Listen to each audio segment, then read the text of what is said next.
Hello everyone, good evening to all of you. आशा करता हूँ आप सभी बहुत अच्छे होंगे। और आज के इस वीडियो में हम ट्रांसलेशन की सीरीज स्टार्ट करने जा रहे हैं, जिसमें 2024 बोर्ड एग्जाम में पूछे गए टोटल 7 सेट्स थे। उनमें 7 ट्रांसलेशन पैराग्राफ थे। इन सब को हम अगले 2 से 3 क्लासेस में कवर करेंगे। मेरी पूरी कोशिश होगी टोटल 3 क्लासेस हों और इन 3 क्लासेस में ये सातों ट्रांसलेशन पैराग्राफ खत्म कर दिया जाए और इसकी एक प्लेलिस्ट बन जाएगी। इससे पहले 2023-2022 में जो पूछे गए ट्रांसलेशन थे उनकी प्लेलिस्ट बनी हुई है, उसको भी इसी में ऐड कर दूंगा। और आज वाली इस क्लास के बाद आपको जैसे ही चैनल के प्लेलिस्ट में जाओगे तो ऊपर सबसे पहले ट्रांसलेशन की प्लेलिस्ट मिलेगी। उस ट्रांसलेशन में मैं ये सारी चीजें जोड़ दूंगा। कोई भी बच्चा जिसको ट्रांसलेशन में दिक्कत हो वो इस प्लेलिस्ट को केवल कवर कर ले, उसकी प्रॉब्लम समझ सॉल्व हो जाएगी।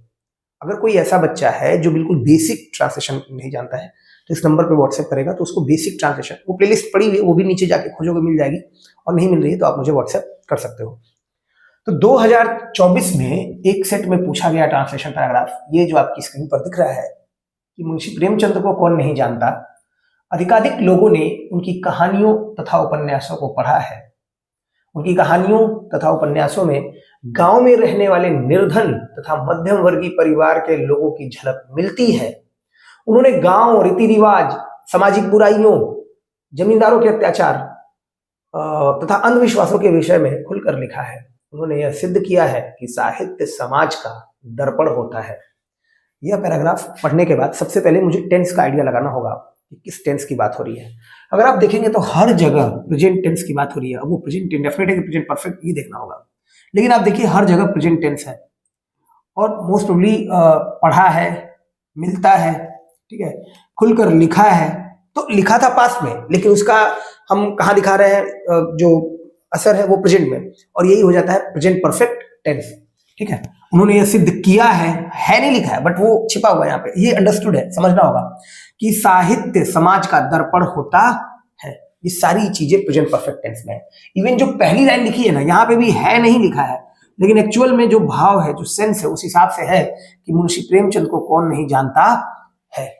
अगर क्योंकि आप सभी क्लास 12th की परीक्षा देने जा रहे हो तो आपने एक टॉपिक पढ़ा होगा, ट्रांसफॉर्मेशन कराया है मैंने।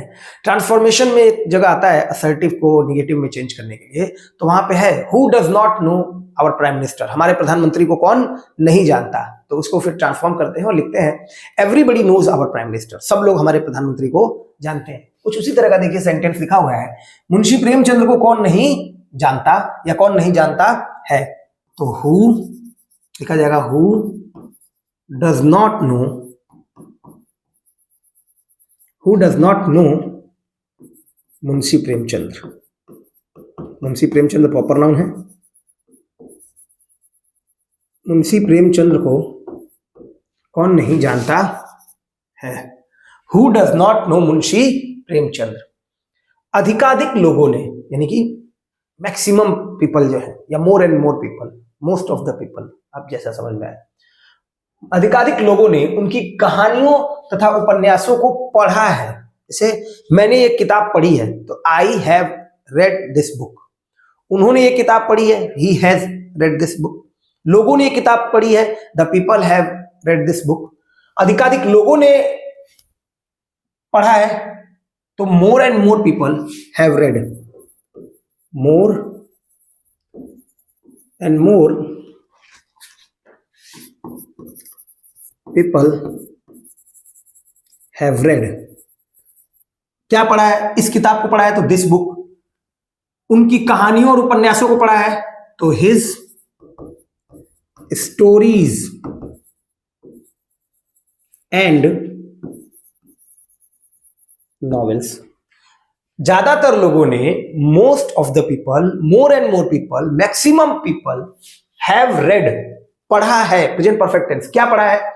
उनकी कहानियां, हिज स्टोरीज, और क्या पढ़ा है? नॉवेल्स को। उनकी कहानियों और उपन्यासों में गांव में रहने वाले निर्धन तथा मध्यम वर्गीय परिवार के लोगों की झलक मिलती है। अब ये वाली लाइन थोड़ी कठिन है, पूरे इस पैराग्राफ में ये वाली लाइन कठिन है। अच्छा, ट्रांसलेशन जब भी पूछा जाता है तो ऐसा कई बार होता है कि कभी कोई ट्रांसलेशन बहुत टफ दिखता है। टफ दिखता है इन द सेंस कि उसमें लाइंस को समझना बहुत मुश्किल होता है कि किस तरह से इसको, स्ट्रक्चर को बनाए। बस और कुछ नहीं होता है ट्रांसलेशन में। टेंस अगर आपको आ रहा है, आपको टेंस पता है कि ये प्रेजेंट इंडेफिनिट है, पास्ट इंडेफिनिट है, प्रेजेंट परफेक्ट है, तो फिर बात सिर्फ यही फंसती है कि स्ट्रक्चर किस तरह से बनेगा इसका। ठीक है, देखिए क्या लिखा गया है, उनकी कहानियों तथा उपन्यासों में, एक पार्ट बन गया, उनकी कहानियों तथा उपन्यासों में, in his stories and novels, ऐसे लिख सकते हो, उनकी कहानियों तथा उपन्यासों में, in his stories and novels, गांव में रहने वाले निर्धन तथा मध्यम वर्गीय परिवार के लोगों की झलक मिलती है। इस सेंटेंस में सब्जेक्ट है ही नहीं, ठीक है, जैसे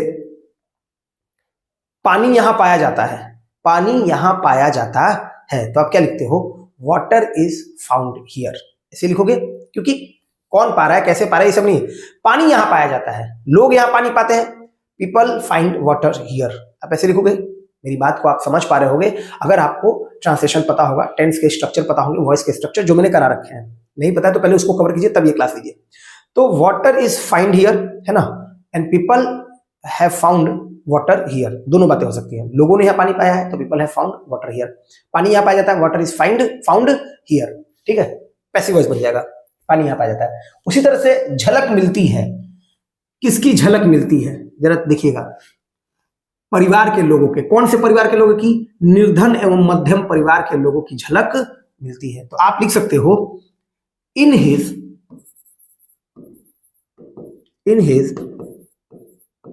stories and novels, in his stories and novels, उनके कहानियों तथा उपन्यासों में, अ ग्लिम्स ऑफ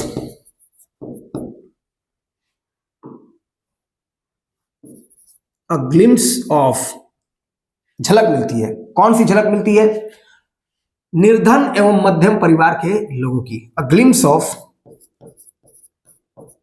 पीपल, लोगों की, कौन से लोगों की, people of poor and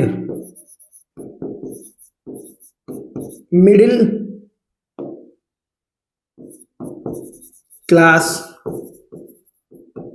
families, middle class families, और वो भी कहां के मिडिल क्लास फैमिलीज, तो वो हैं गांव में रहने वाले,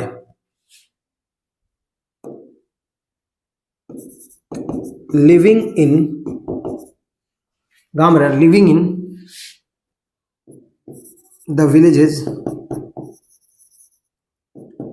इज फाउंड। अब देखिए कैसे बना हुआ है, जरा समझिएगा इस स्ट्रक्चर को, एक बार फिर बोल रहा हूं, उनकी कहानियों और नॉवेल्स में, तो in his stories and novels, a glimpse, एक झलक, किसकी झलक, अ glimpse of people of poor and middle class families, एक झलक लोगों की, कौन से लोगों की, गरीब और मध्यम वर्गीय परिवार के लोगों की, कौन से परिवार, तो लिविंग इन विलेजेस, गांव में रहने वाले, है ना, living in villages, a glimpse is found, झलक पाई जाती है, झलक मिलती है मतलब झलक पाई जाती है।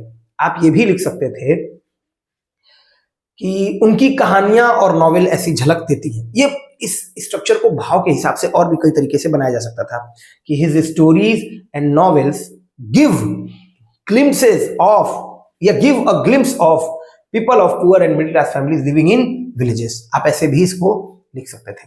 ठीक, मैंने जिस तरीके से बनाया है कि उनके लिटरली बनाने की कोशिश की है कि in his stories and novels, उनकी कहानियों और नॉवेल में कॉमा क्या मिलता है, एक झलक मिलती है, एक झलक मिलती है, तो अ ग्लिम्स इज फाउंड, एक झलक मिलती है, मैं तोड़ रहा हूं स्ट्रक्चर को, अ ग्लिम्स इज फाउंड, लोगों की झलक मिलती है, अ glimpse of people is found, गरीब और मध्यम वर्गीय परिवार के लोगों की झलक मिलती है, अ glimpse of people of poor and middle class families is found, गांव में रहने वाले गरीब और मध्यम वर्गीय परिवार के लोगों को झलक मिलती है, अ glimpse of people of poor and middle class families living in villages is found. समझ आ गया? ठीक है, आगे लिखा है, उन्होंने गांव, रीति रिवाज, सामाजिक बुराइयां, जमींदारों के अत्याचार और अंधविश्वासों के विषय में खुलकर लिखा है।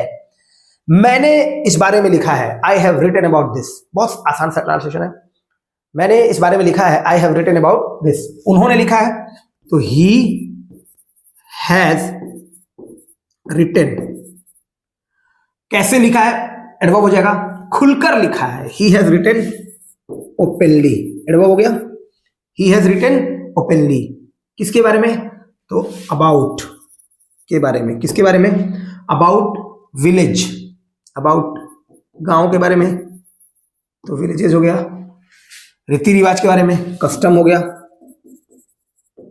और क्या है, सामाजिक बुराइयां, सोशल एविल्स, और क्या लिखा है, जमींदारों के अत्याचार, अत्याचार के लिए वर्ड अब वहां परेशान हो जाओगे, एट्रोसिटीज ऑफ लैंडलॉर्ड्स, जमींदारों के अत्याचार, एट्रोसिटीज ऑफ लैंडलॉर्ड्स, ये जमींदार वर्ड कहां आया था, इंडिगो चैप्टर में, तथा अंधविश्वासों के विषय में एवं एंड सुपरस्टिशंस, सुपरस्टिशंस मतलब अंधविश्वास। ही हैज रिटन, उन्होंने लिखा है, ओपनली, एकदम खुलकर, अबाउट, के बारे में, किसके बारे में, गांव के बारे में, रीति रिवाज के बारे में, सामाजिक बुराइयों के बारे में, जमींदारों के अत्याचार के बारे में और अंधविश्वासों के बारे में, इसके बारे में उन्होंने खुलकर लिखा है। किसने, मुंशी प्रेमचंद ने। उन्होंने यह सिद्ध किया है कि ही हैज प्रूव्ड, मैंने यह सिद्ध किया है, I have proved, he has proved. अच्छा, आप चाहो तो यहां ही प्रूव्ड भी लिख सकते थे। एक और चीज ध्यान रखिएगा, अब कई बार होता है ना, भाव के हिसाब से ट्रांसलेशन बनाना होता है। आप लिख सकते थे ही प्रूव्ड, उन्होंने सिद्ध किया, क्योंकि उस समय की बात कर रहे हैं, मुंशी प्रेमचंद ने जब लिखा तब की बात कर रहे हैं कि उन्होंने सिद्ध किया, ही प्रूव्ड। अब वो बात जो है वो लिख दो, लेकिन हम ये मान रहे हैं कि जिस तरह से ये बात लिखी गई है पूरी, वो परफेक्ट टेंस में ही बनाई जा रही है, सारी बातों को प्रेजेंट में लाकर उसको दिखाया जा रहा है। भाई आज हम मुंशी प्रेमचंद को पढ़ रहे हैं, तभी तो हम कहते हैं कि उन्होंने ये बात साबित की है। ही हैज प्रूव्ड या ही प्रूव्ड दैट, साहित्य समाज का दर्पण होता है। साहित्य मतलब literature, literature is the mirror of society. आशा करता हूं कि आपको ये बात पूरी समझ में आई होगी। ट्रांसलेशन मैंने बना दिया है, स्क्रीनशॉट आप ले सकते हैं। और इसके बाद एक और ट्रांसलेशन जो लास्ट ईयर में पूछा गया, उसको हम कवर करेंगे। ठीक है, आइए। अब एक और ट्रांसलेशन एक और सेट में पूछा गया, तो आप जब सातों सेट्स के ट्रांसलेशन करोगे तो आप ये पाओगे, यू विल फाइंड कि उसमें कहीं कहीं ट्रांसलेशन बहुत टफ बन गया है, कहीं कहीं ट्रांसलेशन सर बहुत आसान आ गया था। तो ये आपके लक के ऊपर डिपेंड करता है कि आपसे कौन सा वाला सेट पूछा जा रहा है। ट्रांसलेशन कुछ भी कठिन नहीं होता है। अगर आपको जानकारी पता है कि ये टेंस एक्टिव है, पैसिव है, और इसका स्ट्रक्चर क्या होता है, हेल्पिंग वर्ब और मेन वर्ब क्या होता है, तो फिर बात रह जाती है कि क्या आपको उस तरह का स्ट्रक्चर बनाना आता है कि नहीं। कई बार बड़ी बड़ी लाइनें, जैसे अभी लिखा हुआ था ना, उन्होंने जो है लोगों के बारे में, परिवार और गरीब मध्यम वर्गीय परिवार के लोगों के लिए जो अभी लिखा था, झलक मिलती है उनकी कहानियों और उपन्यासों में, तो वो स्ट्रक्चर कितना कठिन था। लेकिन खाली इतना होता, उनकी कहानियों में झलक मिलती है, a glimpse is found in his novels, आप ऐसे भी लिख सकते थे, उनकी कहानियों में मध्यम वर्गीय परिवार के लोगों की झलक मिलती है। A glimpse of people of poor families, है ना, is found in his novels, आप ऐसे भी लिख सकते थे। उसी स्ट्रक्चर को और बड़ा कर दिया, तो आप स्ट्रक्चर तोड़ना सीखो। आइए पढ़ते हैं। एक दिन अब्दुल रहीम खान खाना एक नगर से दूसरे नगर जा रहे थे। बहुत आसान है, पास्ट कॉन्टिन्यूअस टेंस है। वन डे, एक दिन, वन डे अब्दुल रहीम खान खाना, मान लीजिए केवल अब्दुल होता, तो वन डे अब्दुल जा रहे थे, वॉज गोइंग, कहां जा रहे थे, एक नगर से दूसरे नगर, from one city to another. नगर के लिए आप सिटी यूज कर सकते हो, टाउन भी यूज कर सकते हो। देखिए, वन डे कौन जा रहा था, अब्दुल। वन डे अब्दुल रहीम खान खाना, वन डे अब्दुल रहीम खान खाना वॉज गोइंग, जा रहे थे, पास्ट कॉन्टिन्यूअस टेंस है, बहुत आसान है। वॉज गोइंग, कहां जा रहे थे, from one city to another, from one city to another.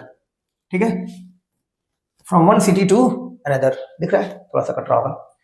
रास्ते में वह अपने साथियों के साथ एक सड़क के किनारे ठहरे। अब कहानी पास्ट में है, आप ये जब पूरा पढ़ोगे ना, जा रहे थे, किनारे ठहर गए, एक आदमी उधर से गुजरा, ये घटना है, पास्ट इंडेफिनिट टेंस है पूरा। उसके पास एक शीशी थी, कितना आसान है, उसके पास एक कार थी, ही हैड अ कार, उसके पास एक शीशी थी, ही हैड अ बॉटल, आप लिख सकते हो। उसमें बहुत थोड़ा सा पानी था, देखिए काफी आसान है, उसमें बहुत थोड़ा सा पानी था, घड़े में पानी थोड़ा था, there was very little water in the pot, आपने वो थर्स्टी क्रो वाली कहानी बचपन से पढ़ी होगी, घड़े में पानी थोड़ा था, उसने शीशी को झुकाया एंड सीधा कर लिया। अब यहां थोड़ा सा वर्ड आपको फंसाएगा, झुकाया सीधा कर लिया। खान खाना समझ गए, गॉट अंडरस्टूड, कि वह एक सम्मानजनक व्यक्ति है और निर्धन हो गया है। He was a respectable man and became poor. उन्होंने उसे अपने पास बुलाया, he called him to himself, और उसे अपना मित्र बना लिया, and made him his friend. तो सारी घटना आप पढ़ के देख के लग रहा होगा कि ये पास्ट इंडेफिनिट है, काफी आसान आसान स्ट्रक्चर भी इसमें आया हुआ है। जैसे पहला ही सेंटेंस था, he was going from one city to another, रास्ते में, ऑन हिज वे, कभी भी रास्ते की बात है, ऑन हिज वे, वह अपने साथियों के साथ एक सड़क के किनारे ठहरे। सड़क के किनारे ठहरे का मतलब सड़क के किनारे रुके। ही स्टॉप्ड, किसके साथ? विथ हिज फ्रेंड्स, वह अपने दोस्तों के साथ एक सड़क के किनारे ठहरे। On the side of a road, on his way, रास्ते में, ही स्टॉप्ड, वह रुके, वह ठहरे, विथ हिज फ्रेंड, अपने दोस्तों के साथ, on the side of a road, एक सड़क के किनारे। एक आदमी उधर से गुजरा, अ मैन पास्ड बाय, एक आदमी उधर से गुजरा, उसके पास एक शीशी थी। ही हैड अ बॉटल, बहुत आसान है, उसमें बहुत थोड़ा सा पानी था। आप इसको दो तरीके से लिख सकते हो, it had very little water, it had very little water, मतलब शीशी में बहुत पानी थोड़ी थी। या फिर there was very little water in it, उसने शीशी को झुकाया। ही, अब झुकाने के लिए एक वर्ड होता है टिल्ट करना, ही टिल्टेड द बॉटल, उसने शीशी को झुकाया। एंड, अच्छा बॉटल, जैसे शीशी है ना, शीशी के लिए आपने पढ़ा होगा, छोटी छोटी शीशी आती है दवाइयां वाली, उसको फीएल बोलते हैं, PHIAL। लेकिन यहाँ क्योंकि पानी की बात की है तो उसमें तो वो रखा नहीं जाएगा, इसलिए मैंने यहाँ पे बॉटल यूज किया है। कई बार ट्रांसलेशन बनाते समय आप अपने हिसाब से शब्दों को ट्रांसलेट कर सकते हो। हाँ, वो कॉन्टेक्स्ट में जाना चाहिए, मतलब वो वहां पे सेट होना चाहिए। बॉटल भी आप बोलोगे तब भी चल जाएगा, ठीक। तो ही टिल्टेड द बॉटल, उन्होंने शीशी को झुकाया और सीधा कर लिया। सीधा करने के लिए वर्ड होता है स्ट्रेट, स्ट्रेट होता है तो ये एडजेक्टिव है। स्ट्रेटेन ये वर्ब है, STRAIGHTEN, स्ट्रेटेन। तो सीधा कर दिया पास्ट में है तो इसका पास्ट फॉर्म होता है ईडी लगा दोगे, स्ट्रेटेन, सीधा कर दिया। किसको? उस बॉटल को, स्ट्रेटेन्ड इट। खान खाना समझ गए थे, खान खाना अंडरस्टूड, समझने का मतलब क्या हो गया? समझ गए, understand, understood, understood. He understood that, समझ गए थे कि वह एक सम्मानजनक व्यक्ति है। He was a respectable man, वह एक सम्मानजनक व्यक्ति है और निर्धन हो गया है। अब हो गया है, बिकम वर्ड होता है इसके लिए, became poor and became poor, गरीब हो गया है। उन्होंने उसे अपने पास बुलाया। He called him to himself, उन्होंने उसे अपने पास बुलाया और उसे अपना मित्र बनाया। And made him his friend, उसे अपना दोस्त बना लिया। Made him his friend. एक बार ध्यान से देखिए, वन डे, एक दिन, अब्दुल रहीम खान खाना वॉज गोइंग, जा रहे थे, from one city to another, एक नगर से दूसरे नगर में। ऑन हिज वे, रास्ते में, ही स्टॉप, वो रुके या ठहरे, विथ हिज फ्रेंड्स, अपने दोस्तों के साथ, on the side of a road, एक सड़क के किनारे। अ मैन पास्ड बाय, एक आदमी उधर से गुजरा। ही हैड अ बॉटल, उसके पास एक बॉटल थी। There was very little water in it, उस बोतल में पानी बहुत कम थी। ही टिल्टेड द बॉटल, उसने बॉटल को झुका दिया। एंड स्ट्रेटेन इट, उसको सीधा कर लिया। स्ट्रेटेन मतलब होता है सीधा करना। खान खाना अंडरस्टूड, खान खाना समझ गए, that he was a respectable man, वो एक सम्मानीय व्यक्ति था। एंड बिकेम पुअर, और वो गरीब हो गया था। He called him to himself, उसे अपने पास बुलाया। And made him his friend, और उसे अपना दोस्त बना लिया। अब इतने कम समय में कोई भी आपको 2 ट्रांसलेशन के बड़े पैराग्राफ नहीं करा पाएगा। क्लासेस को रिकॉर्डेड करने का सिर्फ मोटिव इतना ही है कि कम समय में मैक्सिमम चीज़ें ली जा सके। जब भी क्लास नहीं होती है तो आप परेशान मत हुआ करिए, आप उस दिन बैठकर अपना पुराना रिवीजन किया कीजिए। मैं आपको ये प्रॉमिस कर रहा हूँ, ये मेरा वादा है ऑलरेडी आपसे, कि बोर्ड एग्जाम के पहले आपको सारी चीज़ें करा दी जाएंगी, कई बार कई तरीके से। ठीक है, वीडियो अच्छा लगा हो तो वीडियो को शेयर कीजिएगा। अब अगली 2 क्लासेस ट्रांसलेशन की होंगी, जिसमें हम प्रीवियस ईयर में पूछे गए सभी ट्रांसलेशंस को कवर करेंगे। Thank you.